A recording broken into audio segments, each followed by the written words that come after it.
Gents, I just want to pause the episode for a moment to let you know about the Strong Men of Value Academy. You will have heard me refer to it a number of times, and I want to bring more attention to it. So this isn't just a program, it's a life-changing environment and community of men who are focused on personal and professional growth. We're looking at areas of relationships, wealth, and health, things to help you thrive and maximize your life.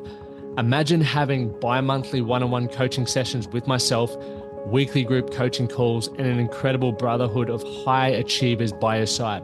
Now we're diving into resilience, leadership, and holistic growth to not just succeed in your career, but to thrive in your health and your relationships. Your journey to greatness, it starts here. So join the movement and you can apply for the Strong Men of Value Academy. You can head to themanthatcanproject.com to find out more. You're listening to The Man That Can Project with Lachlan Stuart, a global movement created to empower men and open up what's really going through their minds by having real and raw conversations about life's unique challenges and our individual ways of processing it all.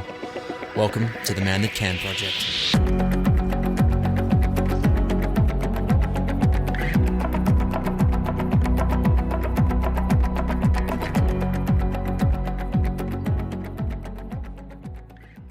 Yo!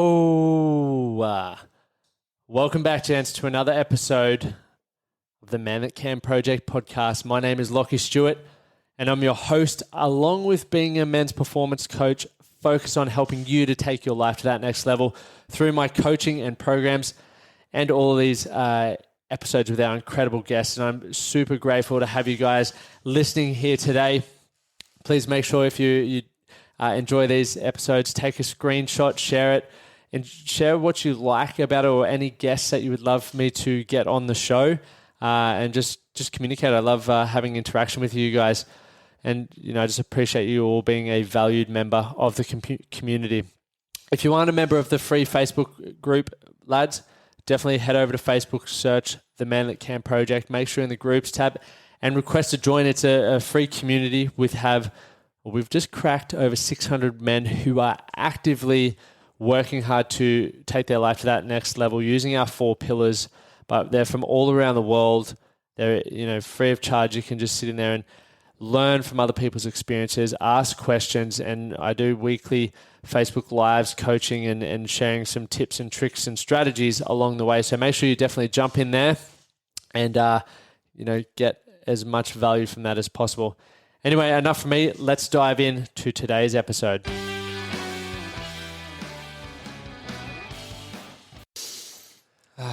And today's guest is here for a take 2 because I messed up last week with the recording. So I am extremely grateful that you've made the trip up from the Gold Coast again to drop some bombs, because it's been that last episode was one of my favorite episodes we've recorded, because there's been so much that you've been through, and I haven't even addressed who it is, but I couldn't save it. I couldn't save the episode. I tried to get all of the audio fixed, but it just didn't work. So we're back. We're back. James, welcome, brother. Thank you, James mate. Ambrosini. Cheers, my brother. Thank you very much for having me. Appreciate you making the time back up. So, guys, before James shares, and I know our chat's going to be even better than last week. We had a practice last week. Yeah.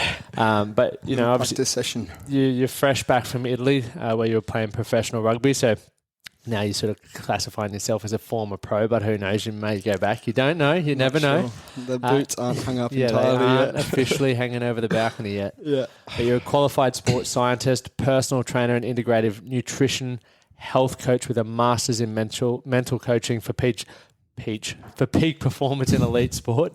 So you've had 12 years traveling the globe, and I'm sure you've got a ton of stories, which I know you're going to share a few of them with us as a pro rugby player. And you've had a ton of adversity along the way, which blows my mind, especially, which we'll talk about, how you kept going after a few of the injuries that you had. Blows my mind, but it shows a lot of resilience and commitment to wanting to achieve success. You've been living in Italy for the last 8 years, so you can speak Italian as well. I've seen you do it on the Instagram lives and all that sort of stuff. It's awesome to watch, and it makes me wish I spent more time learning a language. You've trained, obviously, yourself and others in strength and conditioning. That's sort of where you're sort of moving into now post football life, if you do hang up the boots for good, from all ranges, ranging from junior to elite athletes of all ages in all different sports, which is, puts you very well rounded.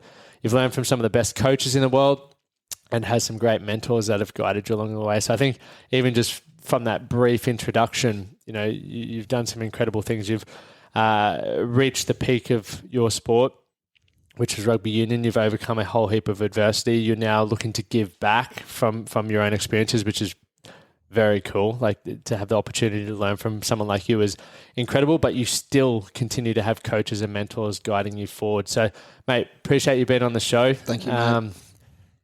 Whatever I missed, give us a little bit more of a rundown of who James is, and take us on the journey, because I know you've got some juicy stuff and some challenges that you've overcome, and there's a lot that the men who listen to this podcast can learn from.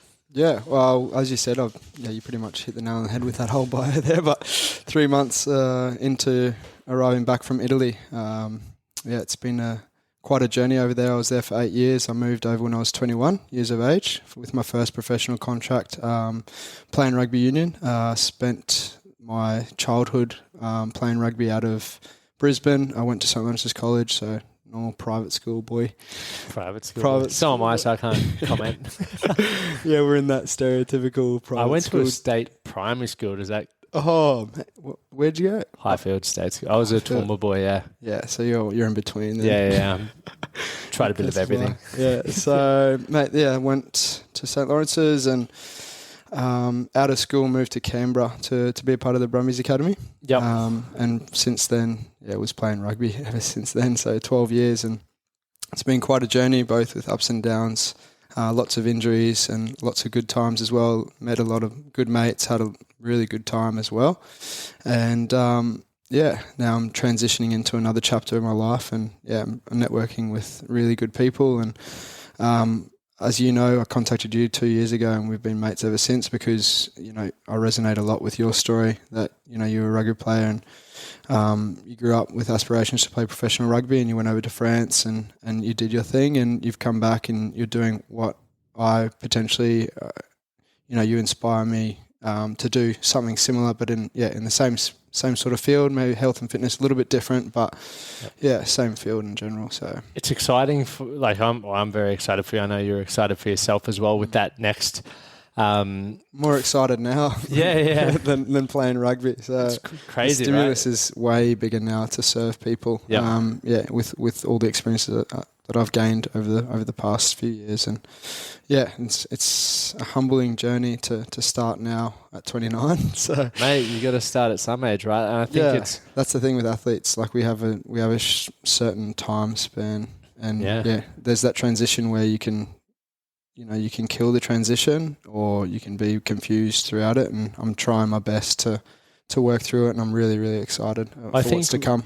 From speaking with you and knowing you for the last couple of years, like you've been, while you've been giving everything to football, to rugby, in the background you've been, being curious, right? You've been looking at what's next for you, which is exciting, because you see it time and time again with professional athletes, or just people who are at the pinnacle in any sport or endeavor. When they lose that, a part of their identity disappears, and it's you're walking around blindfolded, not knowing what's next. So It's good that I think you were curious through that whole process. Yeah. But take us back, man. So I know, like at 16, you had a meningitis. Like you had a few crazy setbacks in the go. Because you think about this, right? Like I was the same as you, wanted to be a professional athlete. And I know a lot of lads who listen to this may want to be athletes, or we all have ambitions at some point in our life, and over time they get beaten out of us, whether it's through constant setbacks and you're like, I can't handle this defeat or rejection anymore, or life just life gets in the way, and other priorities come into other things happen, right? So for you, obviously, you had setback after setback, but you kept going. But take us back to sort of that first significant one when you were 16. Oh yeah, so I was 16, about 3 or 4 days before going to New Year's in Noosa with all the boys. They're all over my house, and we had a little gathering, so to say, back in the day. Gathering. Those gathos, the gathos. So, gathos with the boys. The boys, and then we had a few lasses come over, and basically I started getting really bad headaches. And I said to my best mate, I was like, mate, you carry on with this this party here, because Mum and Dad were down on the Gold Coast, and we had the party. We had the party at my house in Brisbane, and back then that was pretty much the house to go to. Go to the party house. Yeah, just because I was the only child at that stage. My two sisters left when I was 12 years of age. So Get out of here. yeah. So the 5 years after that, 12 to 17, were really good. Freedom, mate, freedom. Yeah. So anyway, going back to that, I said, mate, I've got to go upstairs. I just had a really big headache and went to bed. Woke up the next day and I couldn't move my neck or anything like that. And I'm there just saying to my mate, can you please call your mum and get her to come here and take me to the hospital because I can't move. So what was going through your mind at that point in time? Do you remember? Mate, I was just shocked. I just couldn't believe, I was trying to move and it's like getting hit with a baseball bat in the head. So I had viral meningitis and it was a big shock to my body and my immune system. And basically, in short, I ended up crawling to the phone because my mate was a bit hungover. It's like the scene of Wolf of Wall Street where he's on the Quaaludes. He's walking down the stairs. This is how the night went. That was me, mate. I was crawling like that and just got the phone and I was like, to Madonna was her name. I was like, Mads, can you please come pick me up? I've got a raging headache and just feels like I've been hit in the head with a baseball bat. And she came straight away, went to the doctors. They misdiagnosed me because we had been down surfing all week and jet skiing and stuff like that. And they misdiagnosed it with whiplash and stuff like that. And so they went back home and started vomiting and all this stuff. And I'm just like, nah, something's up. So went back to the hospital. We first went to just Wishart Shopping Village doctors and then came into Mater here and the second time round and they diagnosed me straight away of viral meningitis and I had to have a lumbar puncture and I was there for... You had to have a lumbar puncture? Yeah, all that stuff. Oh. Yeah, and then I was isolated for a week and a bit, just in the just prepping you for coronavirus. Isolation. Yeah, in that room, just isolated away and I remember I didn't really know what a lumbar puncture was until it was in my back and I thought, oh shit. This is a pretty big deal. I remember my best friend's mum just staring and crying at the severity of what it was, and I didn't realise. 16, right? You're supposed to be in I didn't have becoming a man and strong and all that sort of stuff. Yeah, and I had no idea what was going on, and just all happened like that. And then a week and a half out of hospital, and they were like, "Yeah, you probably shouldn't play sport for the next 3 to 6 months." And that was recommended, but it was my last year of school, so I was like, "I'm feeling good, 15, baby." I'm the jock. I got to play first 15 rugby. That was my dream since 10 years of age. Since going to Laurence, you want to play for the black jersey. So it was okay, this is not happening. So 2 weeks after I was playing for first 11, just in the Christian Brothers pre-friendlies tournament.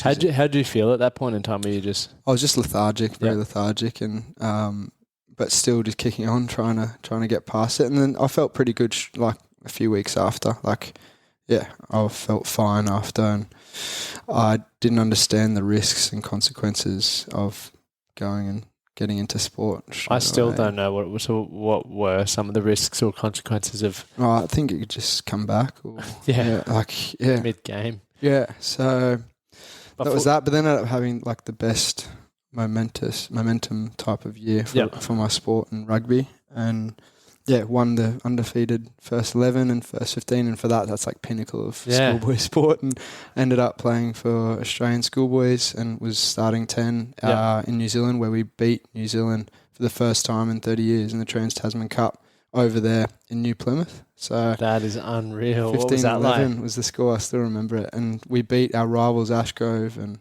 at Schoolboys, and it ended up being just a phenomenal year for me, and that set me up to then go into Brumbies Academy. I wanted to go into Reds, really wanted to be picked in Reds, but John Laurence is a year older than me, and he got picked for the role in the academy at Reds in 2009, which was my first year out of school. Yep. And so I ended up I think we had graduation week. I missed graduation week and went down to trial and ended up fortunately getting the gig in the academy, and was there for 3 years after that. Yeah. So that was my first setback, but then it ended up leading to a really good year.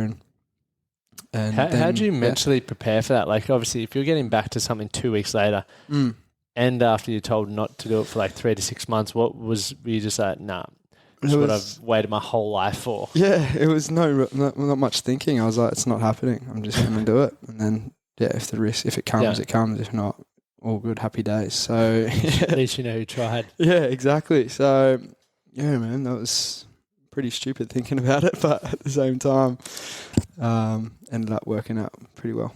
Fuck yeah. So talk us through the Brumbies. Like, that's once again, pretty exciting. That was like an apprenticeship to my rugby. Yep. I wasn't very happy in terms of the place because I had such a good friend and family base here in Brisbane. I left like 1 week after schoolies. So I was put in the fat club straight after school. Straight after, so on Nazi, what this boy's been doing. We had a good time. The boys on Nazi goring and just beers all week at schoolies and having good fun. And they put me in to fat club. Was running a lot. 6 months of playing. I was 17 and a half at that stage, and that's when my next injury came, which was a dislocated right shoulder and AC joint dislocation or step grade 2 AC joint tear. And that was a start of a bit of a downward spiral in terms of this is real life, playing with big boys now. So playing with the men. Yeah. So my body and mind wasn't ready for the pressure, physically and mentally, and also being away from home. I cracked probably under pressure in terms of not being able to handle and control what life was throwing at me at that age. So that was my first test from a boy to man. How would you have prepared differently if you could go with hindsight and experience, because I'm sure there's a lot of young fellas listening to this with similar goals and ambitions of the stuff that you've achieved? How would you prep better? Pretty simple. I would just build a better support base around me and communicate better with my family about where my problems are, or what's concerning me and what's going good. Just general communication with your family, I think, is really positive, and good quality mates, and sticking to your truth and what you want to do from the beginning, and build more of a resilience for yourself with that, and not care too much about what other people think of you. If you don't want to go and drink, you don't go and drink. And the people that will say, okay, you're a wanker for not going to drink, right? Well, you're a fag. Yeah. Well, they're not your mates. So, you can learn at an earlier age. I'd suggest practicing that now. Yeah, 100%. Understanding that these guys aren't going to be there forever. Those guys that are calling you a faggot for not going and drink with them. It's crazy, mate. Even most of the guys I went to school with, I don't speak to many of them anymore. But at the time when you're in that moment, yeah, you're so caught up in that group, the boys, just the boys, and I was, wanted to be a part of the group, and at that age, you do. So it's cool to do it, but maybe in moderation. Understand it's not the be all in it. Which once again, I think it's lived experience which shapes a lot of us. But coming back from that injury, what was the process for that, and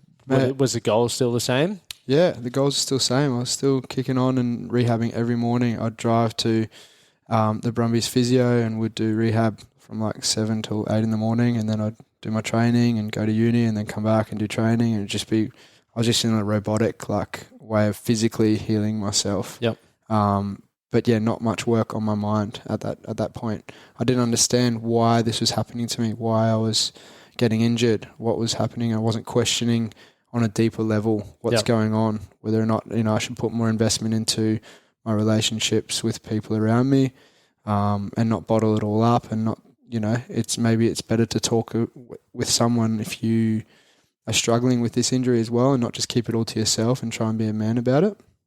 100%. So it's important to learn those skills, because if you're playing a contact sport, and especially like you said at the level that you were playing at, fairly high chance that you're going to get injured. So you need to have the tools and strategies and support networks in place for when and if it happens. Absolutely. And we don't get taught that. The academy, no one is in that mental health space for we had a psychologist, but that was for the top team. Oh, really? So they did a little bit of work. Like, Yep. her name was Sue Crawford. She was really, really good. Yep. For me, but not as detailed for the academy, which probably they should have their own proper. Yeah. A guy like you or a psychologist, whatever you want to call it, mental coach. Can you call the Brumbies and tell them they need me? Mate, honestly, yeah, I would definitely recommend that, and I think, that is important for kids coming out of school as well, because they've also got a lot of pressure on themselves coming, being the big dog or whatever at school, and then going into the real world, it's completely different. 100%. Also balancing the kid out. Definitely. And how long did it take for you to get back on the field? 6 months. So it was it would have been. Basically, the season was over, so we had another 3 months, and then I was into pre-season again. So I'd say 6 months or so. Yep. And I was back into it, and that was it was my second year out of school. So I was 19, and I got another injury to my. I think I came back actually that same year, but then I did syndesmosis of my right ankle. And the same first year out of school. So I had 2 injuries. And had you had any injuries previously? No. Other than the viral meningitis, all throughout my childhood, there was no injuries. I broke my right ankle when I was 15 at camp. The camp instructor. Bullshit. Yeah, we played tackle, and we were going to sue him, but I was like, nah. My mates were like, you should sue him, but he was a Kiwi. Yeah. And I intercepted the ball, and he hunted me down from behind and grabbed onto me and broke my ankle 1 week before under 15s national championships, where I was playing for Med East, and that was the first representative. Yeah. And that actually gave me the drive to really come back the next year. So I was kind of happy that a camp instructor that's 20 years older than me tackled me from behind. Yeah. My mates started a fight with him and everything at camp, and I was finished camp. It was the first hour of being at school camp, and that was just sweet, Jimmy, you done well there. Got out of it, yes. Yeah, got out of that when I was excited. But anyway, that was also gave me the drive to then, because I saw all the boys succeed and then play Queensland 15s, and I was like, oh. So then, the year after, I ended up playing 16s and 17s. But anyway, going into the injuries, two injuries the first year, and then came back and just had a run of injuries. I broke my hand 3 times in the space of a year and a half. And the first one was at under 20s trials when I was a year younger. Yep. And Matt Timur was the starting 10. So that was an under 20s Australian. Yeah, under 20s Australian team where we were at AAS, and the first trial was there, and we had the first day, the last session of the first day. I've gone to go around this really big dude, and I've gone to palm him, and I spiral fractured my hand. The third medical. Jeez, you must have palmed him hard. Yeah, I don't know. Yeah, I was probably a bit fragile. I was a bit fragile at that age, so palmed him, and then hit his neck and my finger. Just instead of breaking my fingers, it broke my third metacarpal, and so I had metal and 7 screws. Ended up coming back with the screws and plate inside, and 3 weeks after coming back, I've gone to tackle a guy with my teammate, and his knee hit the same fingers and went through the same crack and bent the metal, and also broke the 4th metacarpal. So I had to do plate, 7 screws on the 3rd metacarpal, 6 screws on the 4th, and I had a bionic hand. Bloody hell! Man. It was going off in the airport. Detectors. What was that like though? So obviously, the day for the first one was the trials for the Australian under 20s. Yeah. How was your mindset after? I was cooked. So I was. Because that's a huge deal, right? Yeah, I was absolutely distraught because it was my first chance to show on a more world level if I was to make it. So basically, Matt Timur would have been starting 10, and they were speaking about developing another 10 for the next year. Yep. So I was a year younger, so it would have been ideal to be reserve. But then it ended up being John Lance, I think. Again, so Jono was a really good player too anyway. So that happened, and then I came back and was playing for Brumbies A, and did it the second time, and then that was when I was 20. So came back and then did it, and then I rehabbed it again for another 8 to 10 weeks. Played for Aussie Unis against NZ Unis, and it was the last trial for that year for Aussie under-20s. Yep. And so they obviously have scouts at all of these games and everything yeah, like that. Yep. Yeah, Anthony Eddy was the scout at that game, and basically they had informed me and my manager that they were still looking for a 10, and that I was in contention, and they wanted to see me play and decide. So played that game and came off the field, and Anthony Eddy was on the field, and he said, "Congratulations, you've made Aussie under-20s." How was that? It was the best feeling ever. Did that beat all the Australian schoolboys? Everything was that just everything I went through those few years of out of school doing the apprenticeship, but really struggling through it. With all the injuries and being away from home, but staying in it anyway, and to get that was like, okay, this is another opportunity. I haven't made it, but this is another opportunity. What made you stay in it? Like after all the that's a few significant setbacks and also at crucial times, right? Like there's a difference between breaking your hand in preseason as opposed to getting ready to try out for the under-20s or those other playing for the Brumbies. There's different sort of. Yeah, man. What made me stay in it? That's a good question. I don't know. There was guys saying to me, I can remember one of the props for Brumbies, he just tapped me on the shoulder and was like, "Mate, maybe you need to have a look at, just asking what's happening and asking yourself." And I was at that age, I was like, "Oh no, fuck it, man. Shut up. Shut up. I'm going to kick on. Just shut up, bro. I don't give a fuck what you say." Just so driven, so purpose driven for this one thing, which is just to play rugby professionally. And I had that dream since I was 14. And my dad was very, very, very driven to help me. He was a very supportive dad, and so was my mum in a different way. But, he was always the coach of everything. And he would just always say, "Mate, this is your apprenticeship.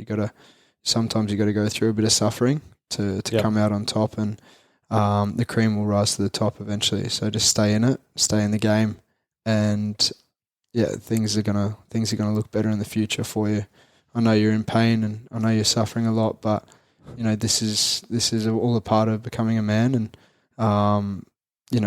as a boy coming out of school, these lessons give you the strength to turn into a man and let them be there for you and not against you." So, that was my opportunity to show on the world stage. And then obviously another thing happened where, again, I broke the same hand. 5 days. 3 times with the same hand. Yeah, 3 times, man. 3 fucking times where it was 5 days before the World Cup and we were in Italy. And I was playing a warm-up match against Scotland. And the next day we did contact.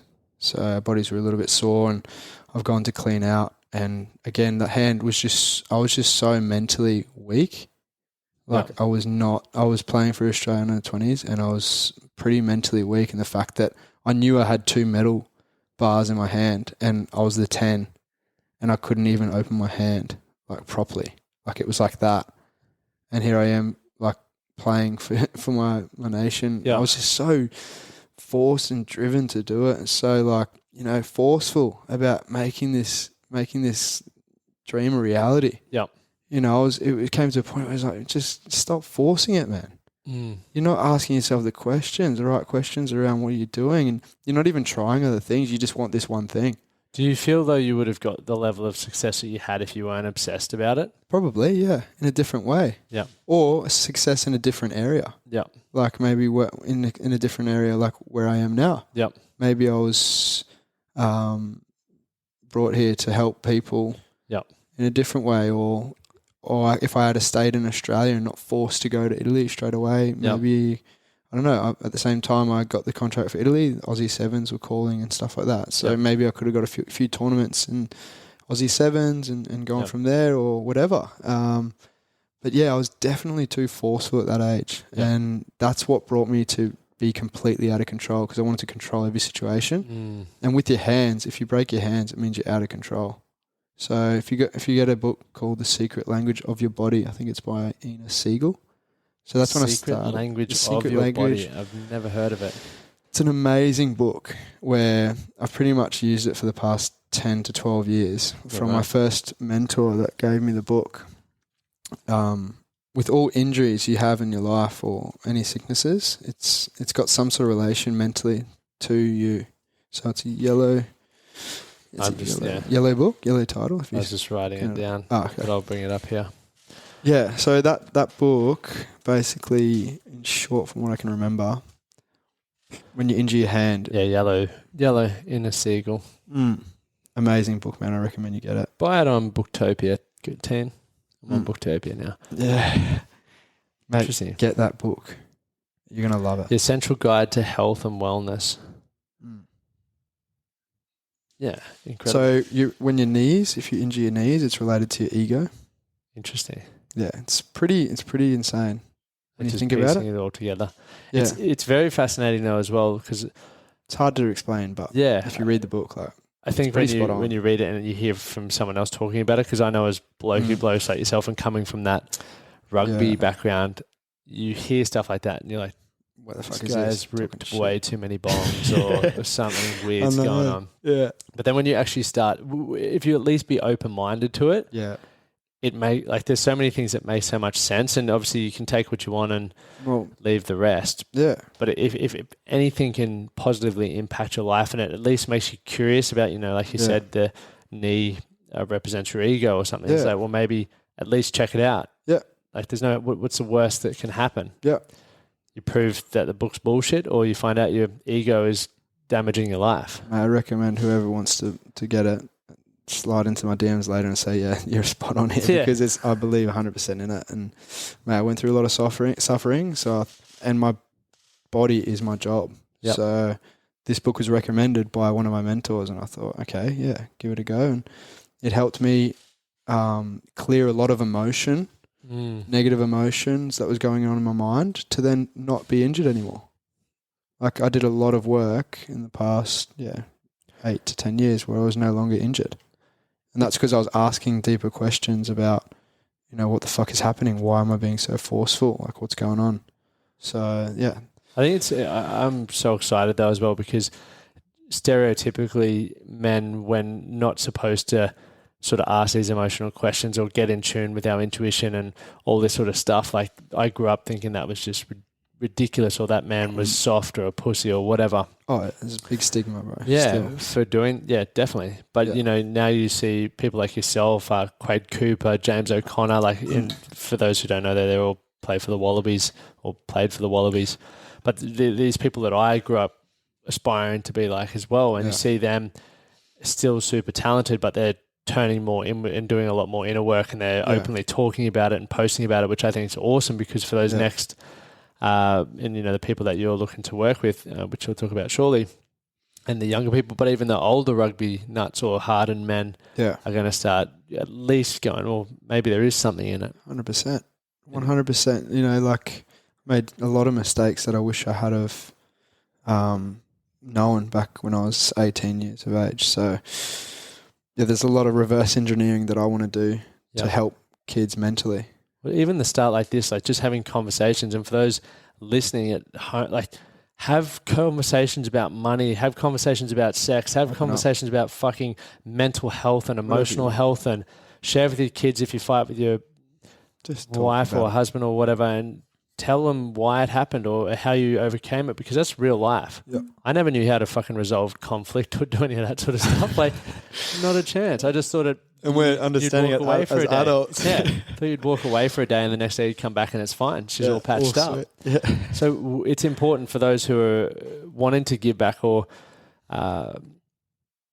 have I guess, influence on the next generation or just other people, start talking about what's really going on. Yeah. Like the fact that you're on here now is exactly that. It's leadership through personal experience. Yeah, and the person that's probably listening to the one that is in the position of suffering or concern about their life, I'd probably just recommend, even if it's between the boys, to ask open-ended questions for them to talk to you. So don't just get to the point and be like, oh no, you're all sweet, like, or ask why it's happening to help them as well. So Question the question is not yes or no, it's a long-ended response rather than just yes or no.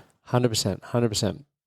And so after, obviously, you bringing it back to that breaking your hand again in Scotland in the trial match, what unfolded next? Oh, again, so it just goes in ebbs and flows, doesn't it?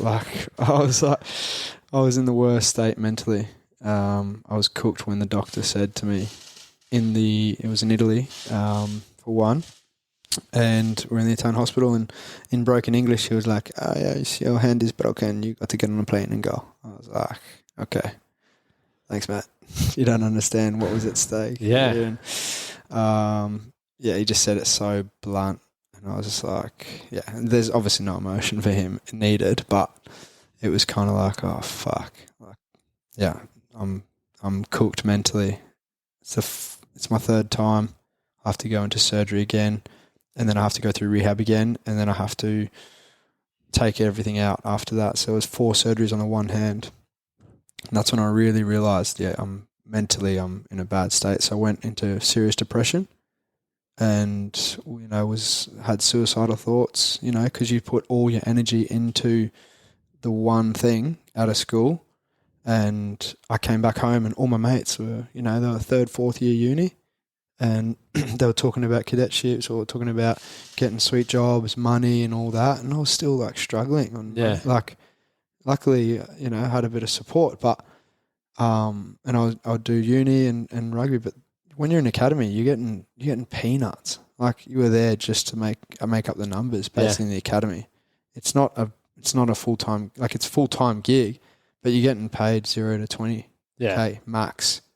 Plus you got to do uni or work or be a tradie or whatever, and you're tired so it's not the dream like what everyone thinks it is. It's 100%. And basically, I was cooked mentally, and but the day after I broke my hand, still in Italy, the CEO of Benetton offered for me to come and do rehab in Italy for Benetton Treviso. So come and sign my first contract. Yeah. Because they saw that I was half Italian and they wanted to offer me a contract, and I said no. It's a huge thing considering you'd grown up always wanting to just have that professional contract to say no. Yeah. Why did you say no? I was still in the matrix of wanting to play in Australia, obviously, in a Super Rugby team. So I came back. So I said no. I said, if you want, maybe in a year's time, we get back in contact. And he was always in contact with me, talking and stuff. I didn't go into detail that I was mentally down. I didn't want that. So what happened was I went home, went into a spiral state of just depression, and went away from the game, obviously, and didn't know my identity. My identity was gone. So I was known as the party boy, party jock, And I came back to my hometown, Brizzy, and they were like, "Where's Party Boy Jim? He's always got a smile on his face. Yeah. He's always the fucking one, the one of the party." And I was just there being like, "I don't want to drink." Done. I know right now if I drink, I'm gonna go into a bigger spiral.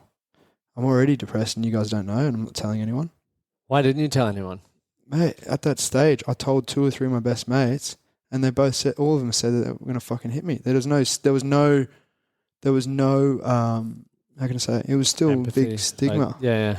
They're like, "Oh, fucking get out of it, mate." I remember telling one of my mates, snap out of it. I remember telling one of my mates at his home, in his home, one of my best mates, and he was like, "Yeah, I'm gonna fucking hit you in the head." And I was like, "Oh, bro, that's all right." They didn't know, and he ended up coming back and apologising all now. Yeah, literally last year. He's still one of my best mates, and he was like, "Mate, fucking all this mental health that's going on now. I'm so sorry that I was like that." Yeah, and another one of the boys as well. But I had another 2 other mates that were really supportive, and then just my family. So I went on antidepressants, and I was on Xanax for a week, and I was like, "Okay, fuck, I don't want to do this." Yeah, I was like, "Fuck." It was 1 or 2 weeks, and I just realised that I have to pull myself out. Yeah. So it was I think it was 2 to 3 months of depression or whatever. It wasn't serious, but it came really quick. It hit really quick. So I think that was a lead up for the 2 years in Canberra as well. So I think it was more than 2 or 3 months. Wasn't very happy there. So ended up pulling myself out and doing an internship because I was still doing sports science from as soon as I went to Canberra. Ended up doing an internship at Acceleration Enhancing Sports Performance, which is where I used to train from 15 years of age. Yep. Stu Briggs and Joe Barrett at that stage were the directors. Stu Briggs is the manager, and he saw me down still at the internship. And I wanted to become, obviously, a S&C performance coach for them. Yep. And at the same time, I had to rebuild my hand and my body. And were you still set on playing then? Yeah, still set eventually, but I was still not good. Physically, and I think it was like October, November. So I knew the season had finished and that, it's going to get into off season, pre-season now. But I wasn't linked with the team just yet. So I ended up playing for UQ the next year and was in the Reds training squad and ended up playing for Aussie Academy and all that. But before that, it was all thanks to Stu and Joe Stu and Jim, Jim Barrett, who ended up just mentoring me through that time. Yep. So the first thing you need to do is sort out your body again. Mate, you're an athlete. You need to look after yourself. Yep. And we need to get you back into your best fucking shape so that you're going to kill it. And when I decided to do that, to fix up my body, everything else ended up just, coming back to me. Yeah. And that was again, a really great year. So was that 2011, 2012 or something? Yeah, 2011, 2012. So 2008, my school year was a really good year, and then I had 2 or 3 years shit. And then 2011, 2012 hit where I was back home. I had support systems in place. So I didn't learn at an early age to support myself. And that's most people don't. Yeah, that was the problem. I got pushed out of home pretty early, and just everything came overwhelming. I couldn't control it. And so what happened? I ended up bringing my body back to its best shape ever, and thanks to them, and did 6 months of playing here. And in that time, we were talking with Vittorio Minardi, who is the CEO of Benetton, and he offered a contract that was it was something that I never dreamed of, So. And did you have any interest from other clubs at that point, or was it just Benetton? I had interest from Zebre, which is the other Italian club, but there was no interest in Super Rugby. Yeah. The only interest I got... Did you reach out to Super Rugby or anything? My manager reached out a little bit, but he was more keen. So with managers, they will push you wherever the money is. Yeah. So they weren't offering... If they were to offer me anything in Super Rugby, it could be like a training contract because I was training for the Reds. But not getting paid, and Aussie Sevens knocked on the door as I signed for Benetton. So that's when I was like, oh, now you're coming to the door. Yeah. But at the same time, I was only 20. Yeah. So I was very impatient still. But it was because, so I just took that contract. Yeah. And maybe in hindsight could have stayed a little bit more in the game, but I think I'd been patient enough. Yeah. I was like, okay, I'm going to check in now. I'm going to go with the first contract, and I'm going to take this because they're the first people that give me a good opportunity. Yep. And thanks. I spent 4 years at Benetton, and it was. How was it over there? What was it like? Especially moving to a country. Did you speak Italian at that point? I didn't speak Italian. My dad was born there and everything, and he never taught me Italian or never took me to Italian classes. And I was like, oh, thanks, mate. I'm over here. Do you and your dad speak Italian now? Yeah, we do. He speaks broken Italian dialect type from his region, which is Abruzzo Chieti, which is on the east coast of Rome. So Rome's west coast. So you go east all the way to Abruzzo, and that's where he's from. And I got over there and I didn't speak a word. And I was like, "Oi, Ambrosini, what the fuck?" Yeah.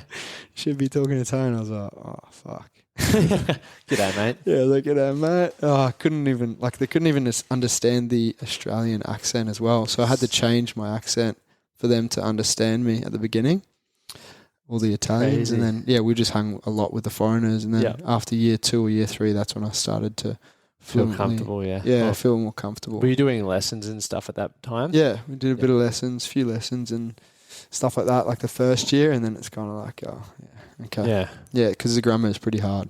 It's not easy to learn Italian at all. So, but after 8 years, if you don't speak it by then, you're a bit of a battler. You get shoved out. Yeah. What did you sort of learn about yourself through that process? Obviously, you'd come back from all those injuries, so definitely a resilient individual. But then moving overseas, not speaking the language, being away from your family, like what was that whole experience like for you? It was good and bad. Like good because I was in Europe and having the time of my life, 21 years of age. Would have been fun. Traveling all through Europe playing, and I was a young guy still there, obviously, and at that stage, Benetton was kind of like Broncos this year, so it was quite a toxic environment. Yep. And they would just have to put on the oldest team, so I was playing a lot from the bench or not playing or the first year. So I had to buy my time and be patient again to learn to be patient. And that was properly to learn to be patient and being like healthy. Yep. Not being patient and injured, like it was patient and healthy. Yep. And I had a good relationship. I had a girlfriend. After 6 months, I met an Italian girl and she was a rock for me. And I understood I've got to have relationships around me to keep me up and keep me positive and also be positive for the relationships around me as well. So she was really good for that. Yeah. So I still had mental health issues that I needed to resolve. Yep. And I think that was seeping through not being as confident on the field because I'd go on the field after not playing that much. And I lacked a bit of confidence or self-worth and value for myself and self-trust because at 10 you need to be playing every week. But we couldn't play every week if you weren't in the 23. So I remember my first game was at Welford Road against Leicester Tigers. And Franco Smith, the coach at the time, he gave me my first opportunity there and cracked and didn't have a good game.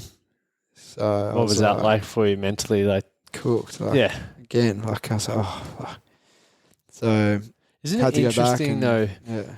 Thinking about this, not even from your perspective, they're we're the best team in Europe at that stage. So we were Benetton, Italy team But as an organisation, they don't.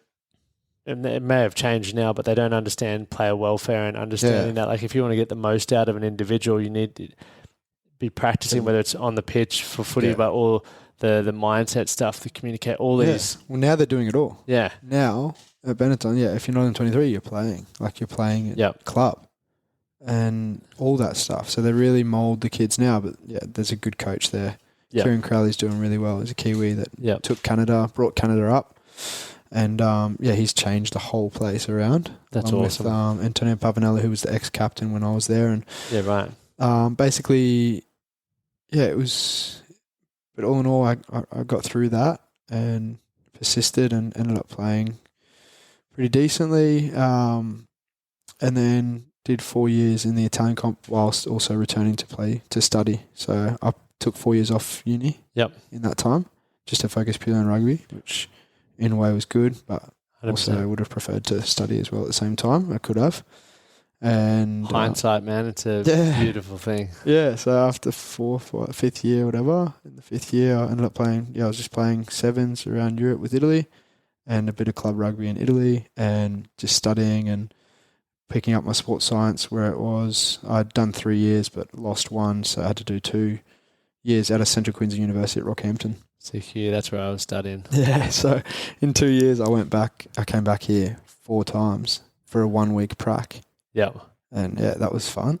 going to Rocky to the one flying back into Rocky. Straight into Brizzy, and then I'd go like maybe a few days here, or like in Brizzy or Noosa with the family, and then I'd go straight to Rocky and did that, and also did the other things, which I'm glad I have something as a plan B. Yeah. It just opens you up to different experiences, right? Yeah. To widen that horizon. So then, you finished your 4 years there. And did you have many other injuries? Mate, after that, it was all good. So you just had that tough few years there. 17 to 2021. it all happened. Like there's that saying, things Had a happen bit of for us. osteitis pubis, but that's Yeah. it. Like, which is, it just comes from overplaying or Yeah. overtraining and Yeah. kicking and a few other little niggling things, Yeah. but nothing serious. Serious, yeah. Yeah. It goes back to that saying I was saying. Everything happens for us, not to us, and it's like sort of guiding you in different directions. But it also tests or challenges how bad we want certain things, and That's people true. we aren't equipped to deal with a whole heap of challenges. Like No, people just not retreat or move away rather than just going. And I always talk about like Because everything comes so instantly Yeah, these days. So exactly. not without working for it. Like, especially our generation, we've got everything at a touch of a button. yeah, and I think for those who are set on becoming, whether it's a professional athlete or whatever the goal that you're working towards is, understand that injury is probably going to happen. Oh. So how are you prepared to deal with it and work through that? Like, for me at the moment, learning how to invest my money, I'm guaranteed I'm probably going to lose some money. Yeah. I've got to be okay with that. Like Yeah. that's fine, but how committed are you to the end goal of why you're doing these things? Yeah. And people never really think about that. They go, fuck, I didn't expect it. And granted, there's always going to be stuff that pops up that you probably can't predict. Yeah. But there are also a lot of things that you can do to minimize your risk and be prepared for certain things. Yeah. So taking time to plan those things out is hugely important. So you finished at Benetton, then where'd you go next?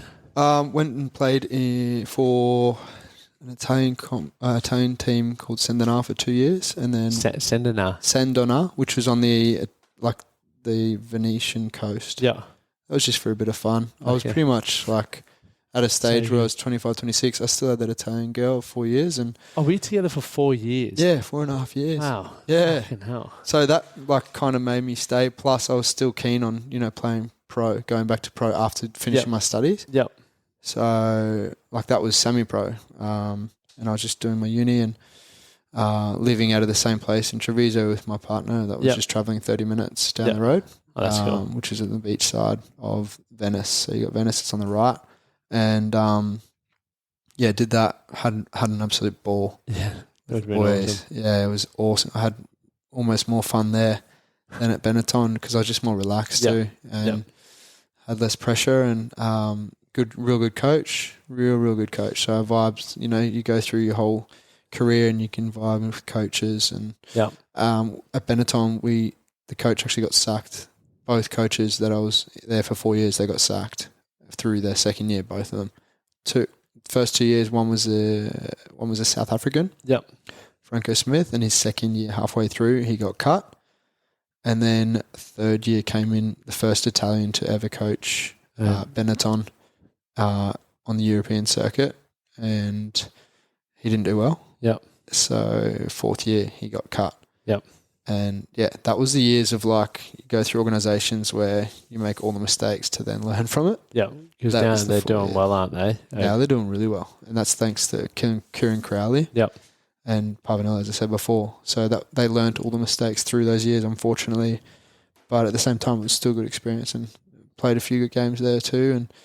And after I played also for sevens for the Italian team and captained the team a few times. And it's awesome. Yeah. So good. Yeah, it was awesome. And I had an awesome coach there too, Andy Vilk, the best coach I had in the 8 years there. He played for England sevens and was captain of England sevens for years. Yep. And he pretty much achieved everything in sevens, won in Hong Kong, Dubai, all those mad tournaments. Did that ever inspire you to get into the sevens? Like want to come back here and rip into sevens, or? At one stage, Tim Walsh, the coach, Tim Walsh, did contact me. Yep. But I had already played for Italy, so you couldn't. Yeah, I couldn't really get back into it here, unfortunately. But there was definitely the thought of coming back. But because you played for Italy in the sevens, does that mean you could never play for Australia in the 15 as well? For sevens. Yeah, I'm pretty sure. I think the rule may have changed now if you're back for 3 years or It's crazy how all that works. Like, I haven't even looked into it. I'm more interested in my own stuff of building my own business now than thinking too much about. So what is next for you now? Obviously, you're back here. Yeah, a few projects, just trying to tick off one at a time. So. At the moment, I'm a personal trainer and strength coach out of Never Quit Fit Factory in Bundle, which is pretty much five minutes behind Surfers Paradise. Yep. Really cool boutique gym where I train general population to also junior rugby players that come in. Yep. And this morning I did a few speed sessions with some TSS boys, and I'm looking to build that business side for me as a strength coach. Yep. And also, look at that, and I may be getting another opportunity that could be coming up, and also maybe play for Bond Uni next year. Yep. In the Premier grade competition, if that arises, if I feel to. Are you feeling hungry to get back on the pitch, or at the moment I'm hungrier to build my life after rugby? It's been a long haul, in the game, and it's hard waking up on a Sunday always feeling tired, energetic, sore. Your energy's, your mind's cooked from the game, and also your body, and it takes you a while to recover. So my focus and energy is more on building to provide a service that is fulfilling and satisfying. Yep. So that's through training physically, mentally, and hopefully emotionally as well for those kids that do aspire to play at a professional level, but also general population, just to help them with their own health and well-being and live their best life. And what for those like young guys aspiring to play professional footy, what advice would you have for them, or even for your younger self? Yeah, I'm trying to build and develop that to help them right now. But in short, definitely, I think more so than wanting the end goal is to focus on the other areas. So we talk about the 4 pillars of spirituality, career, relationships, and physical activity. So you got your physical activity sorted with your rugby or whatever sport you're doing, and your relationships. I'd say cultivate them better, and just communicate more with your family and be grateful for them and appreciate them, and get them involved in what you're doing. And spirituality, whether it's meditation, prayer, believing in God, maybe just try and work hard at thinking that you're not the center of attention. and thinking you're the shit. Like, maybe just have a look around if you, and try and find some sort of peace in spirituality. And look at your education and your career, probably more important than, that dream. I don't want to be a realist, but, it does help anyone. So try and keep those even if ticking over all 4. Because it will help your rugby if you are also doing the other things. 100%. And even if your rugby drops, at least you got something else. Because all lessons you learn are applicable to all aspects of life. Yeah, exactly. And you're not desperate at the end of the day. Whereas maybe at young age, I was cracking because I was so desperate to make it. Fair you know what I mean? And ended up making it, but there was a lot of struggle. Whereas like if you learn earlier, you can be a bit more mature about it. So, Final question. What's your definition of being a man? Yeah, we got me on the spot last time, but obviously, this is the second time around. My definition of being a man would be to speak up and destigmatize the whole stereotype of being a macho man for sure. And as I said before, the 4 pillars is the relationships, career, physical activity, and spirituality. I think we need to tune in more also to how we feel as men. Yeah. I don't want to get too much into the emotion and feelings, but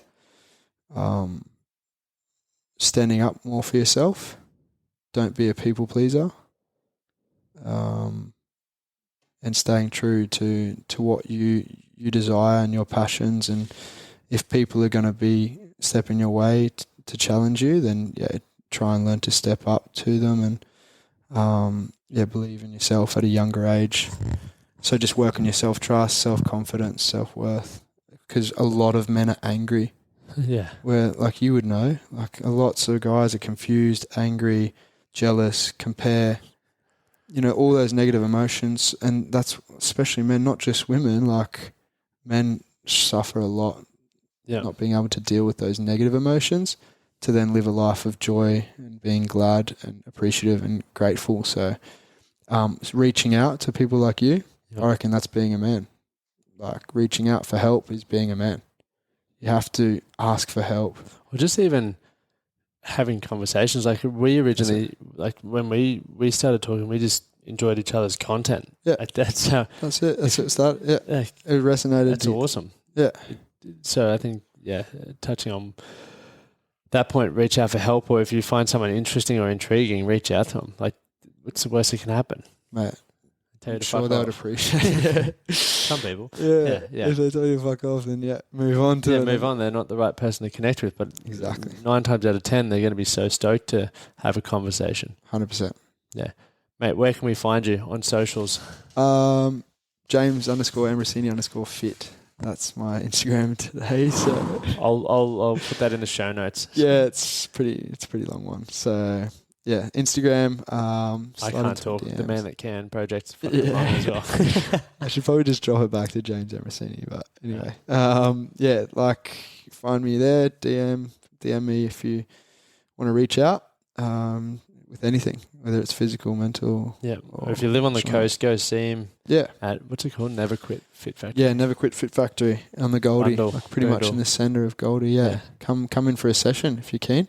100%. I'll put you through your paces and we'll have a good time. So, thanks for coming on, mate. Appreciate your time. Fella. Thank you so much. It's been a pleasure. Likewise.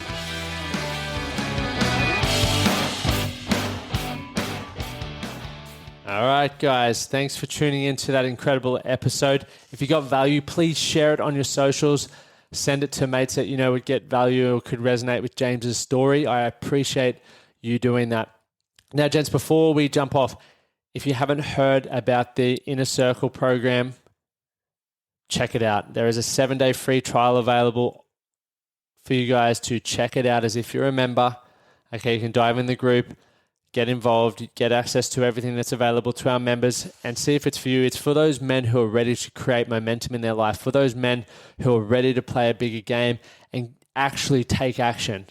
We're not here to just talk about it, guys. And I think the reason why you're listening this far into a podcast is because you are ready. So head over to themanthatcanproject.com/inner circle. Have a read about what it's all about. And I look forward to connecting with you guys in there. Have a fucking unbelievable week.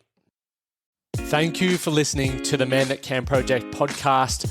My name is Lachlan Stuart, and I hope you enjoyed this episode and found it helpful. If you did, please take a moment to rate and review the Man That Can Project on your favorite podcast platform.